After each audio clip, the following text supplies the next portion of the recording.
విజయవాడలోని ఇంద్రకీలాద్రిపై కొలువయ్యున్న కనకదుర్గ టెంపుల్ అమ్మవారిపై కోట్లాది భక్తులకున్న విశ్వాసం, ఆధ్యాత్మిక అనుబంధానికి ప్రతీకగా విజయవాడ నుంచి నడిచే ఒక రైలుకు కనకదుర్గ పేరు పెట్టే ప్రక్రియకు రంగం సిద్ధమవుతున్నట్లు తెలుస్తోంది. ఈ అంశంపై విజయవాడ పశ్చిమ నియోజకవర్గ ఎమ్మెల్యే సుజనా చౌధరి ఇటీవల రైల్వే శాఖకు అధికారికంగా లేఖ రాయగా, దీనిపై రైల్వే అధికారులు సానుకూలంగా స్పందించారు. విజయవాడ నగరానికి ఆధ్యాత్మిక గుర్తింపుగా నిలిచిన కనకదుర్గమ్మ పేరును రైలుకు పెట్టడం ద్వారా దేశవ్యాప్తంగా బెజవాడకు ప్రత్యేక గుర్తింపు తీసుకురావచ్చని ఎమ్మెల్యే సుజనా చౌధరి తన ప్రతిపాదనలో పేర్కొన్నారు. భక్తుల మనోభావాలను గౌరవిస్తూ విజయవాడ నుంచి నడిచే ప్రధాన రైలుకు అమ్మవారి పేరు ఇవ్వాలని ఆయన కోరారు. ఈ ప్రతిపాదనపై స్పందించిన విజయవాడ రైల్వే డివిజన్ అధికారులు సంబంధిత అంశాన్ని పరిగణలోకి తీసుకుని అవసరమైన ప్రక్రియను ముందుకు తీసుకెళ్తామని ఎమ్మెల్యే సుజనా చౌధరికి లేఖ ద్వారా తెలియజేశారు.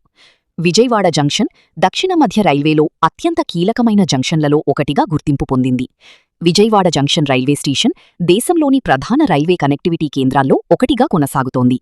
కనకదుర్గమ్మ పేరుతో రైలు నడిస్తే అది కేవలం రవాణా సేవ కాకుండా బెజవాడ ఆధ్యాత్మిక వైభవానికి జాతీయ స్థాయిలో మరో గుర్తింపుగా నిలుస్తుందని భక్తులు, స్థానిక ప్రజలు అభిప్రాయపడుతున్నారు. అధికారిక ఆమోదం లభిస్తే బెజవాడవాసుల ఎన్నాళ్లనో ఉన్న ఆకాంక్ష నెరవేరినట్టేనని రాజకీయ వర్గాలు చెబుతున్నాయి.